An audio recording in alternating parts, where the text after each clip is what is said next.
की तरफ रहा है और अमेरिका उस स्ट्रेटेजिकली एक हिस्ट्री को दोबारा से रिपीट करने की कोशिश कर रहा है। बट अब चीज़ें बदल गई हैं। देखिए, सोवियत यूनियन के टाइम पे सोवियत यूनियन पाकिस्तान से कई सौ किलोमीटर के फासले पे वो बॉर्डर था, बट चाइना इस टाइम पाकिस्तान के बॉर्डर के साथ है और चाइना ने पाकिस्तान को स्ट्रेटेजिकली बहुत ज़्यादा पाकिस्तान का साथ दिया है, पाकिस्तान को फाइटर जेट्स दिए हैं, इकोनॉमिकली वो बेल आउट पैकेज देता है, फिर यूएन सिक्योरिटी काउंसिल में पाकिस्तान के चाइना इंटरेस्ट का ख्याल रखता है। इंडिया को इस तरह की करारदाद अगर सिक्योरिटी काउंसिल में लेकर आता है या यूनाइटेड नेशंस में लेकर जाता है तो चाइना फौरन से उसको वीटो कर देता है, जिससे पाकिस्तान की स्ट्रेटेजिकली इंटरेस्ट का ख्याल होता है। इस चीज़ की वजह से जो मेरा एनालिसिस है पर्सनल, वो ये है कि ये मीटिंग बड़ी इंपॉर्टेंट होगी, क्योंकि ये meeting after 1 month 2 highly officials की दरमियान हो रही है, जिसमें मार्को रूबियो की तरफ से भी हमें मैसेज मिलेगा कि मार्को रूबियो क्या समझते हैं, क्या वाकई अमेरिका का टिल्ट पाकिस्तान की तरफ जा रहा है या वो सिर्फ एक तरह से सिग्नलिंग कर रहे हैं इंडिया को प्रेशर देने के लिए, ताकि इंडिया प्रॉपरली क्वाड का हिस्सा बन जाए और प्रॉपरली इंडिया ब्रिक्स से और एससीओ से अपने आप को निकाल ले। बट आने वाले दिनों में हमें अंदाज़ा होगा कि क्या है। बट मोर इंपॉर्टेंटली कि ये जो मीटिंग है, इसका दूसरा जो एस्पेक्ट होगा वो ये होगा कि पाकिस्तान इंडिया के दरमियान जो एक स्ट्रेटेजिकली बैलेंस है या स्ट्रेटेजिकली एक आप कह सकते हैं कि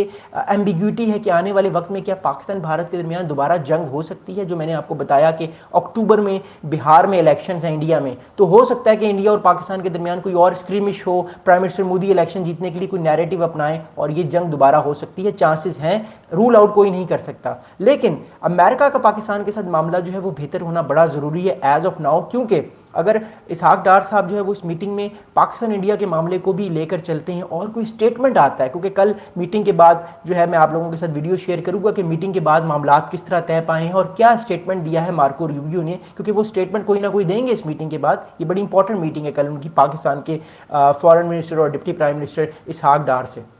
तीसरा बड़ा इंपॉर्टेंट पॉइंट ये है कि इसहाक डार साहब ने जो है उन पे जो है वो अमेरिका ये कहेगा कि आप ईरान पे फोकस करें, ईरान को आप कहें कि आप जो है वो न्यूक्लियर ताकत ना बने, न्यूक्लियर वेपन्स पे आप फोकस ना करें, आप जो है वो खित्ते में अमन लेकर आएँ, आप खित्ते में जो है वो पीस लेके आएँ। That's also very important reason जिसकी वजह से जो है पाकिस्तान ईरान पे प्रेशर डाल सकता है, पाकिस्तान ईरान पे इन्फ्लुएंस कर सकता है। याद रहे, मसूद पेजेश्किन जो ईरान के प्रेसिडेंट हैं वो जो है वो 2 दिन बाद पाकिस्तान का दौरा करने वाले हैं। आज 24 है, परसों मसूद पेजेश्किन यानी सैटरडे वाले दिन ईरान के प्रेसिडेंट पाकिस्तान आएंगे और मैं उस पर भी एक वीडियो बनाऊंगा कुछ घंटों बाद कि वो विजिट क्यों इतना इंपॉर्टेंट है। क्या वो विजिट सिर्फ एक स्टेट लेवल विजिट है या वो पाकिस्तान की क़यादत से मिलेंगे, पॉलिटिकल क़यादत से मिलेंगे, मिलिट्री क़यादत से मिलेंगे और पाकिस्तान की पॉलिटिकल और मिलिट्री क़यादत उनको समझाएगी कि सर आप अपने इस पाथ को चेंज, हम आपको सपोर्ट करेंगे डिप्लोमेटिकली, बट आपको भी हमारे इंटरेस्ट का और रीजन के इंटरेस्ट का ख्याल रखना है। क्योंकि देखिए, मैं बता चुका हूँ बार बार, अगर if Iran go nuclear then Saudi Arabia will go nuclear. तो स्ट्रेटेजिक जो बैलेंस है इसराइल का और अमेरिका का रीजन में वो कोलैप्स कर सकता है और अमेरिका के मफादात जो है वो उसके खिलाफ जो है वो किसी तरह का जो है वो रद्द अमल भी आ सकता है। बट अभी हम फोकस करेंगे सिर्फ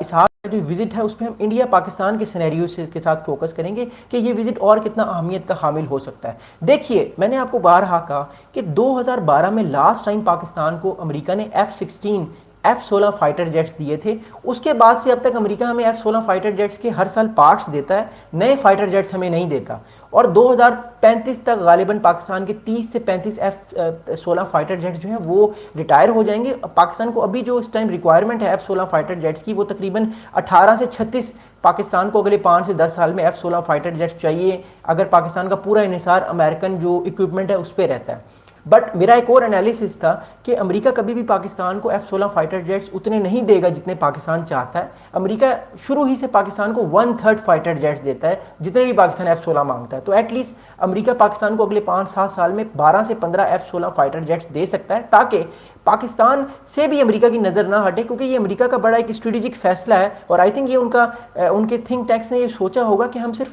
साउथ एशिया में इंडिया पे रिलाई नहीं कर सकते, हमें पाकिस्तान पे भी रिलाई करना होगा। बिकॉज अगर हम इंडिया पे रिलाई करते हैं और कल को इंडिया इतने ज़्यादा इन्वेस्टमेंट्स के बाद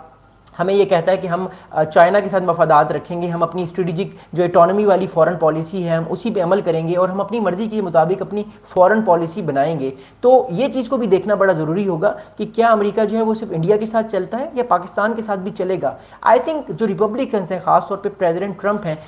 इनके अगले 4 साल बड़े इंपॉर्टेंट होंगे एटलीस्ट फॉर 2028। अगले 4 साल प्रेसिडेंट ट्रंप पूरी कोशिश करेंगे कि पाकिस्तान के साथ भी ताल्लुकात बैलेंस करें, ताकि पाकिस्तान पूरी तरह से चाइना की तरफ टिल्ट ना कर जाए। क्योंकि अगर पाकिस्तान चाइना की तरफ